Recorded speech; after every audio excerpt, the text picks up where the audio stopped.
circuit équivalent de Thevenin et de Norton. C'est très utilisé en électronique. Supposons qu'on a un circuit composé de plusieurs récepteurs de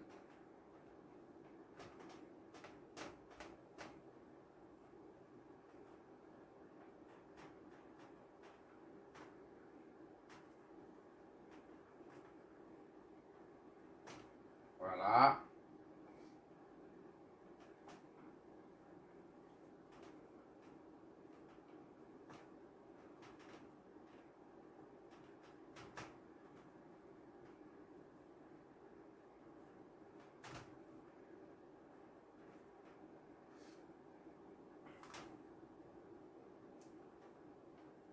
Voilà.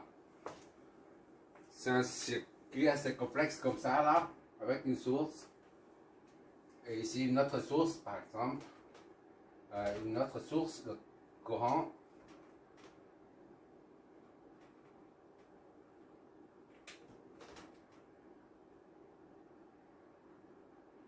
Voilà. Je vérifie le cadrage.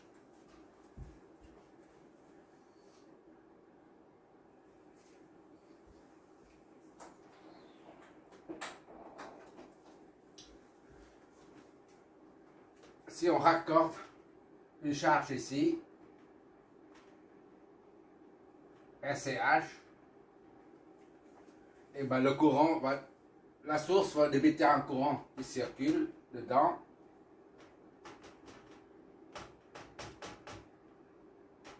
I3, I4, voilà. Et tous les autres courants. Imaginons que la résistance de charge est égale à 1 ohm.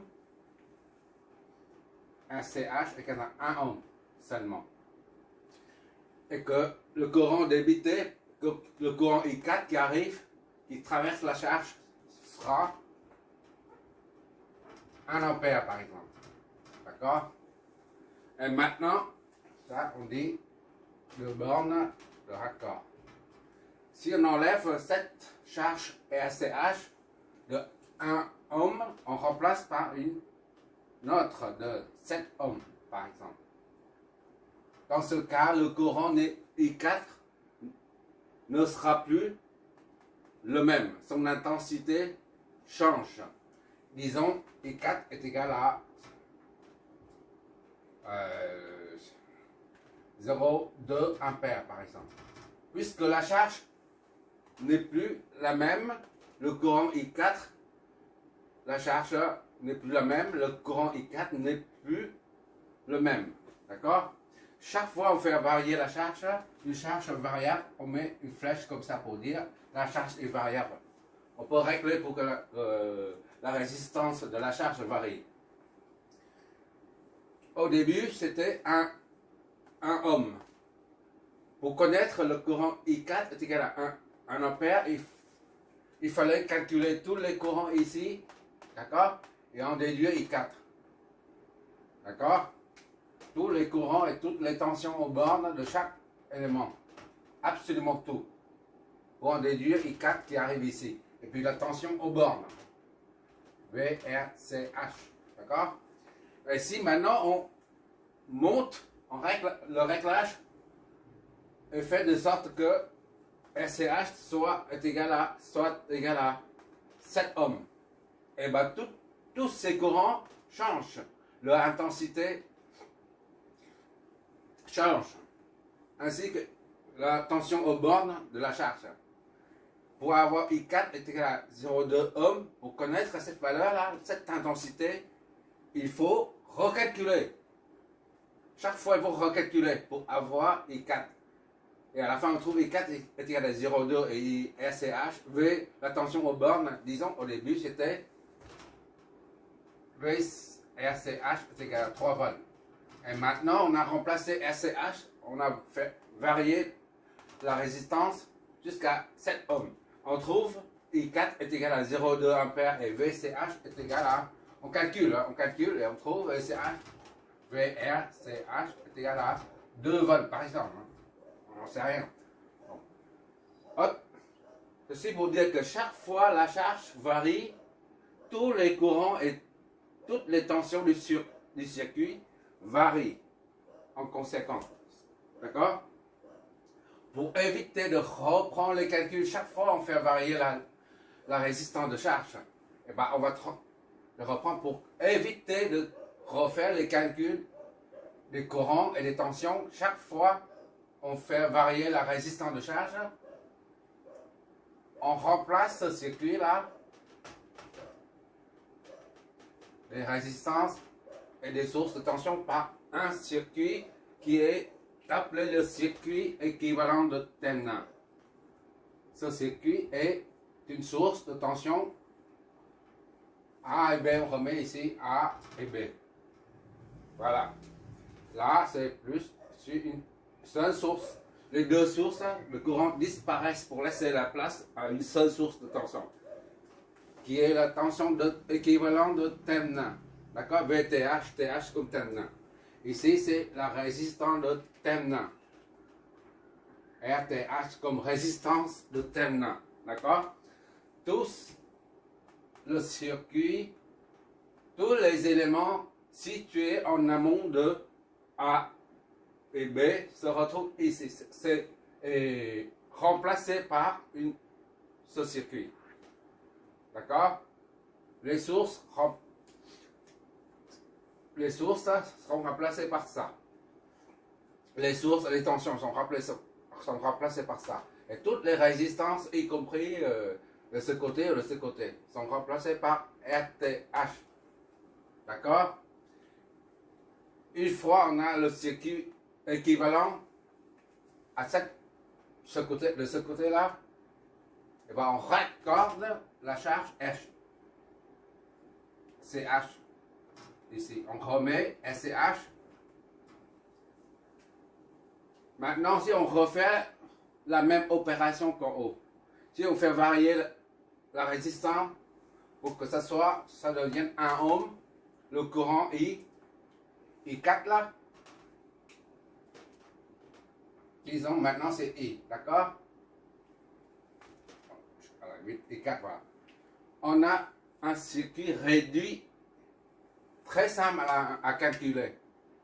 On n'a pas à calculer chaque fois tous les courants. Si on utilise le circuit d'origine, le circuit initial, il faut recalculer tous les courants ayant des lieux I4. Par contre, si on utilise le circuit équivalent de Thevenin, on calcule juste ce courant I4. Il n'y a pas d'autre courant à calculer, il n'y a pas d'autre tension. Et RCH se trouve à ce niveau. VRCH, d'accord? Là, on a 1, 2, 3, 4, 5, 6, 7, 8 résistances seulement. Imaginez, on a un circuit de 30 résistances avec les bobines, tout ça. La bobine d'inductance est de 5 sources. 2 sources de tension indépendantes, puis 2 sources de courant indépendants, puis une source de tension dépendante. Tout ça complique le circuit. Et ben, chaque fois, il faut recalculer les courants et les tensions. Avec 20 éléments résistifs du circuit, il faut recalculer 20 fois. Ici, on calcule une seule fois. C'est ça l'intérêt du circuit équivalent de Thevenin. D'accord? Et comment on va calculer tout ça? Imaginons qu'il y a aussi une source de tension dépendante. Voilà. Peu importe le nombre de sources de tension ou de courant, peu importe le nombre d'éléments dans le circuit, l'ensemble du circuit situé en amont de AB peut être remplacé par ce circuit-là, équivalent de Thevenin aux bornes AB. D'accord? On va montrer comment faire pour réduire ça à ça. D'accord?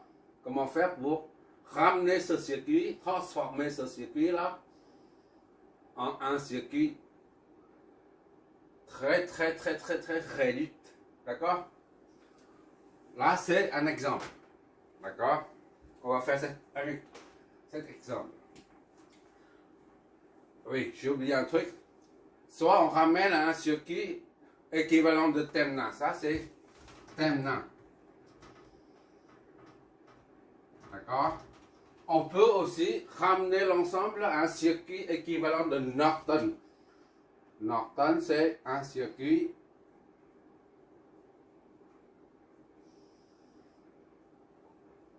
c'est celui-là. Norton. Norton. D'accord? Au lieu d'avoir une source de tension indépendante là, on a une source de courant. Tout court. D'accord? Et RTH se trouve ici. D'accord? Il faut revoir l'exercice 6, 5 ou 6. D'accord? Ça devient ça. Ou ça devient ça. C'est-à-dire, on réduit ça, on transforme ça en ce circuit. Ou alors, on transforme ça en un circuit réduit, celui-là. D'accord? Ça s'appelle Norton. Circuit équivalent de Norton. Ça, c'est circuit équivalent de Temna. Temna, lorsqu'on parle de circuit équivalent de Temna, on entend par là, il y a une source de tension. Et lorsqu'on parle du circuit équivalent de Norton, on entend par là, il y a une source de courant. D'accord? Bon, on va appliquer ce principe pour résoudre le problème ci-contre.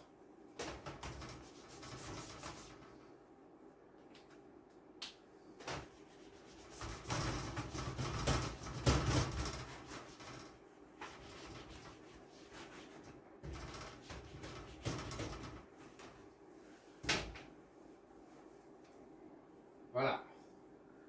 On va trouver le circuit équivalent de Temna qui remplace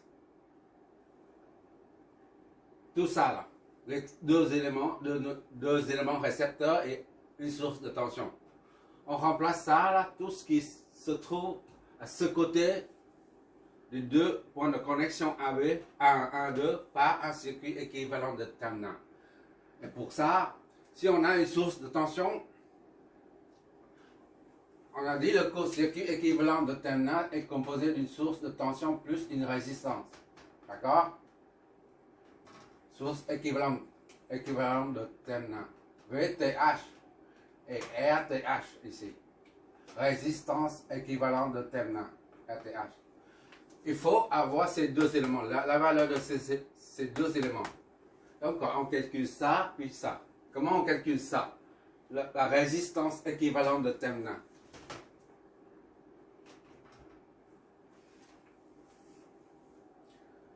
Quand il s'agit d'une source de tension, on imagine il y a un câble, un fil, un conducteur qui relie ici à là.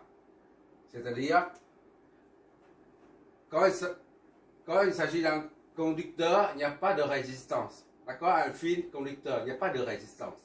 Comme on a dit, une source de tension, il y a une certaine résistance. D'accord? Mais quand on relie comme ça, là, c'est un simple fil conducteur, et bien, la source de tension est court-circuitée. Autrement dit, on cherche la résistance équivalente de Temna. Seulement la résistance, d'accord? On ne tient pas compte des sources de tension. On enlève cette source. Enlever une source de tension, c'est-à-dire comme si on l'éteint. On la rend inactive. Il n'y a plus de tension au bord. Il n'y a qu'un seul fil qui relie d'ici à là.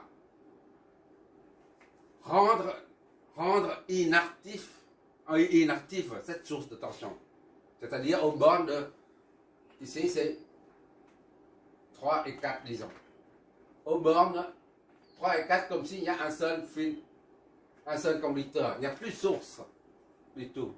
Parce qu'un seul conducteur, le potentiel ici, c'est le même que celui-là, c'est le même que celui-là, c'est le même que celui-là. D'accord? Il n'y a plus de tension. C'est un simple fil conducteur.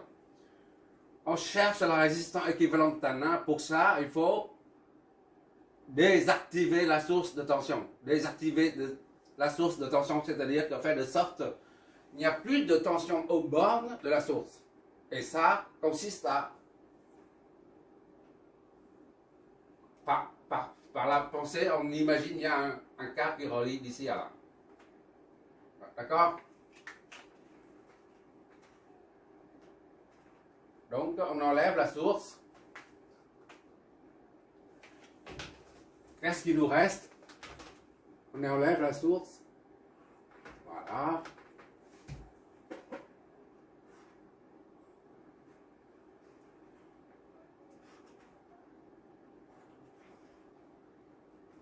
On dit on court-circuit la source de tension.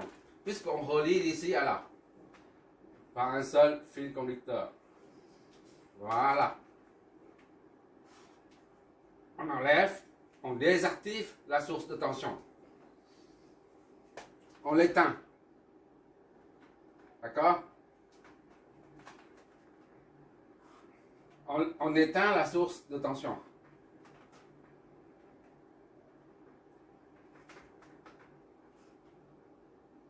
Oui, j'ai oublié de dire. Ici, on travaille avec une source de tension parfaite tout le temps. Hein, d'accord? Il n'y a pas de résistance interne. Ça, c'est R1. On remet. R2, on remet. Et là, c'est 1 et 2. On cherche la résistance équivalente de terminal RTH aux bornes de AB. Puisqu'on va remplacer ce côté-là par ça. D'accord?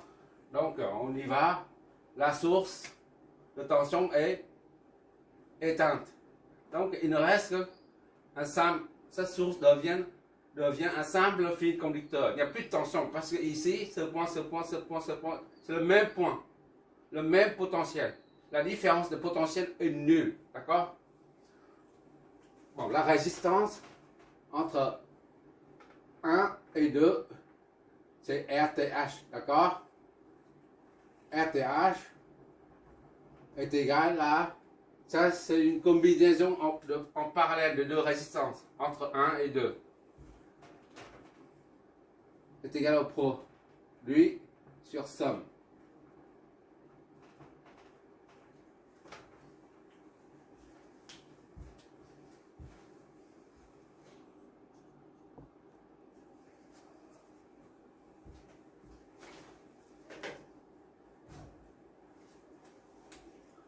Ça, c'est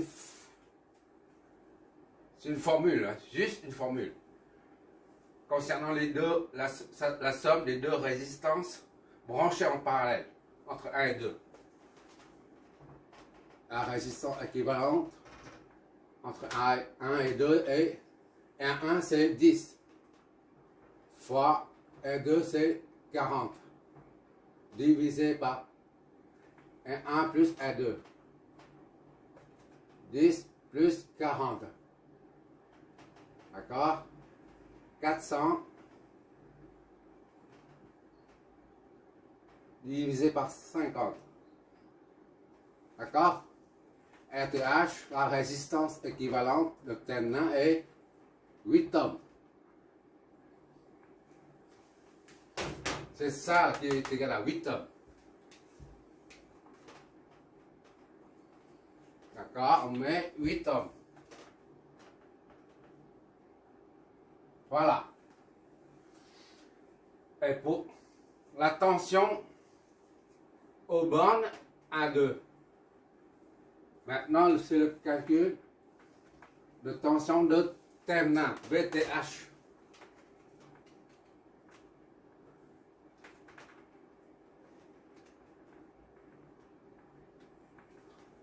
Pour la tension aux bornes de 1, 2, eh ben, on effectue de façon classique avec ce circuit-là, pour trouver la tension aux bornes 1 et 2. Pour ça, on numérote les nœuds. Ici c'est 1, d'accord, c'est le même point. 2 ici. C'est 2, toujours. On suppose, comme d'habitude, on suppose un courant qui sort. I, A. I, A. D'accord? Ici, il n'y a pas de charge. I, A. Voilà. Et il retourne ici. I, A. D'accord? Maintenant, on va chercher cette tension-là.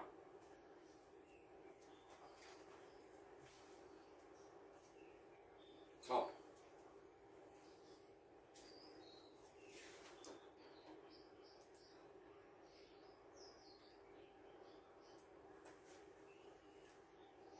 On utilise le pont.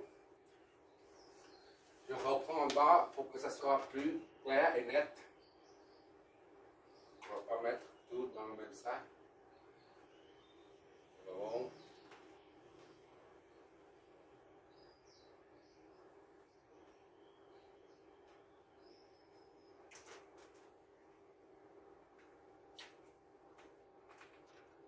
On redessine en bas le circuit déjà.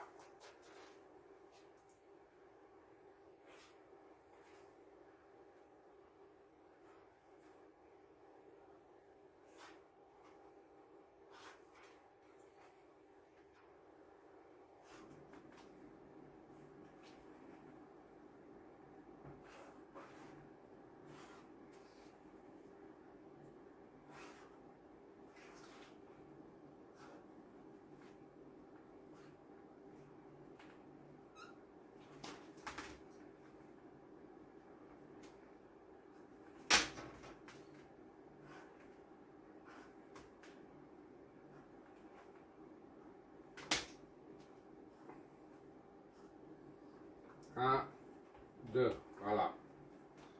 On va chercher cette tension-là pour mettre ici.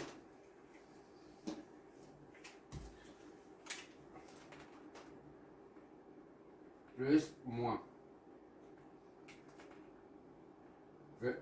VA est égal à 20 volts, d'accord? R1 est égal à 10 ohms. R2 est égal à 40 ohms. Bon. IA sort d'ici, là. IA vient ici, et IA descend ici. D'accord? On utilise pour trouver ça. Ça.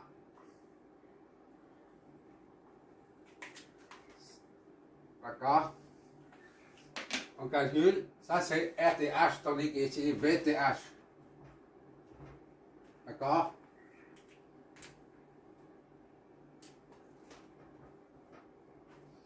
RTH est égal à combien? Voilà, on a trouvé RTH. Maintenant VTH. On se sert du pont du diviseur de tension.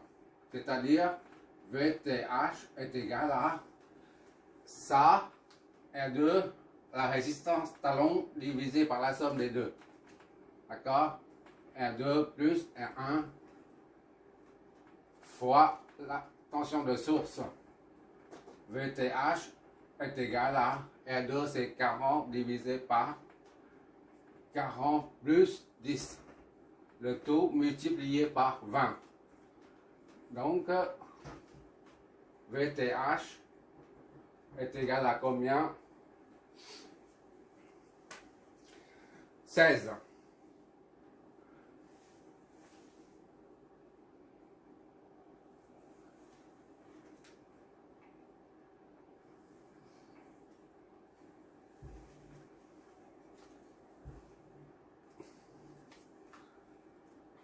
On voit toujours.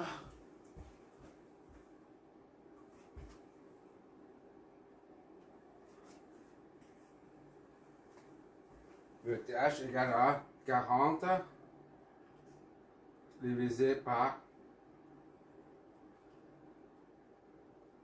40 plus 10 fois 20. Ça fait 16. 16 volts.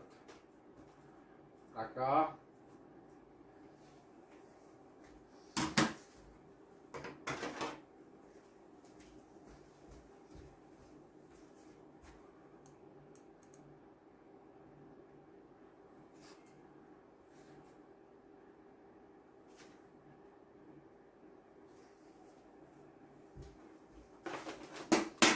On va entourer. Donc, notre tension équivalente de terminal, c'est 16 volts. Voilà. Là, c'est terminé. Ça, c'est 1 et 2. Ici, c'est 1 et 2.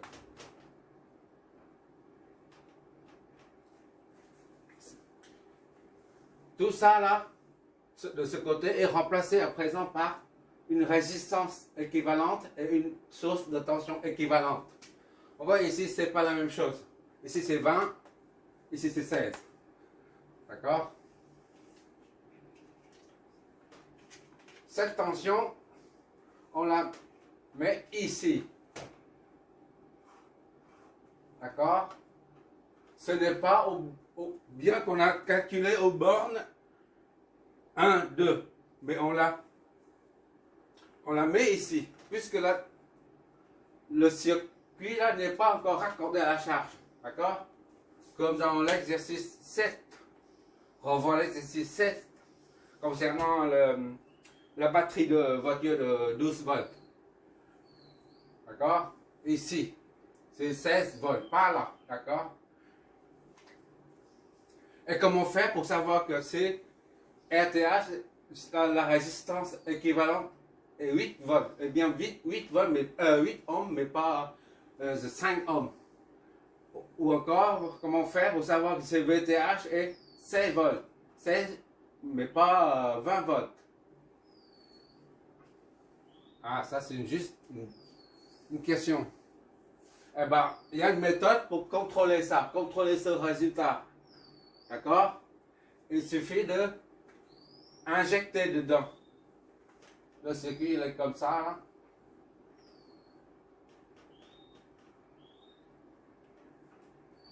Un, 2, RTH, VTH.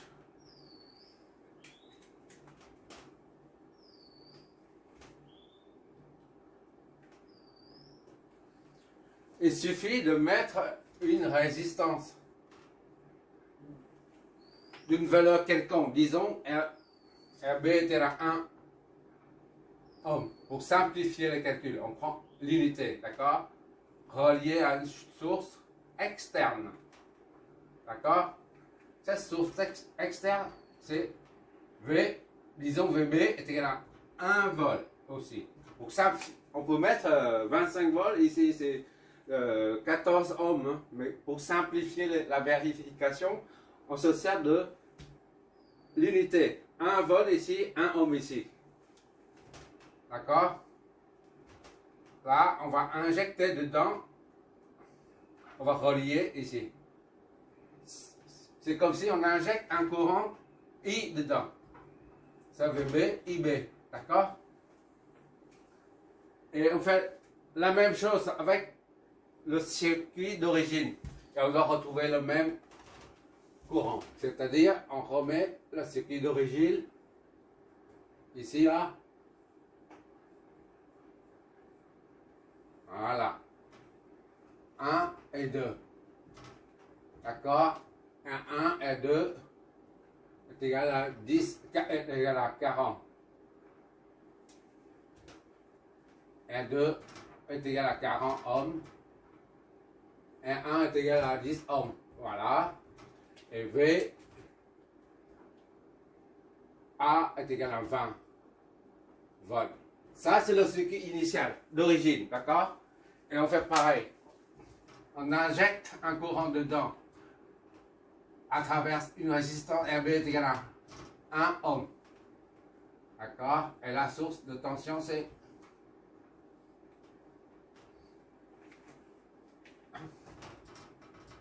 VB est égal à 1 volt. D'accord? On reprend on a trouvé le circuit équivalent de terminal là, qui correspond à ce côté. Côté gauche du nœud 1 et 2. D'accord?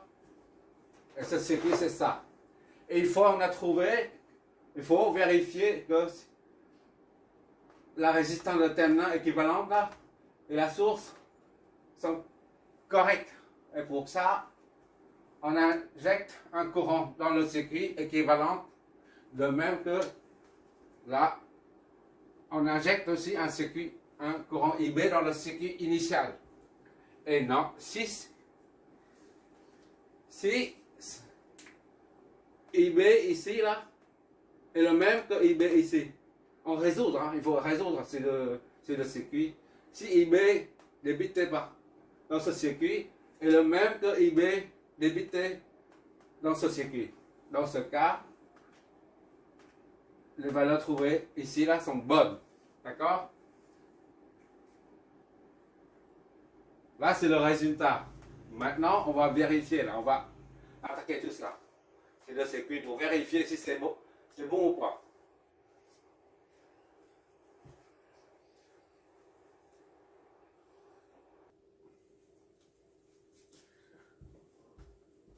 Là, j'ai reproduit ce circuit là, ici.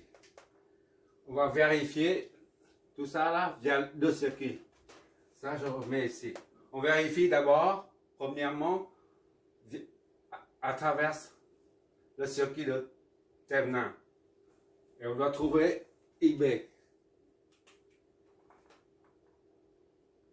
Et après, on fait la même chose, la vérification avec le circuit d'origine. Celle-là, là, on fera après, d'accord? Bon, je fais ça.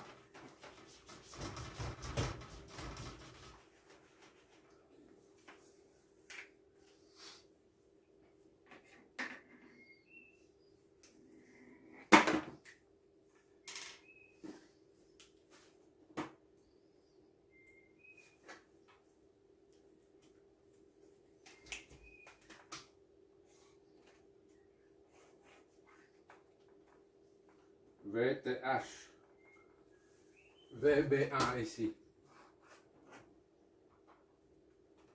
IB, voilà, VRB, et ça c'est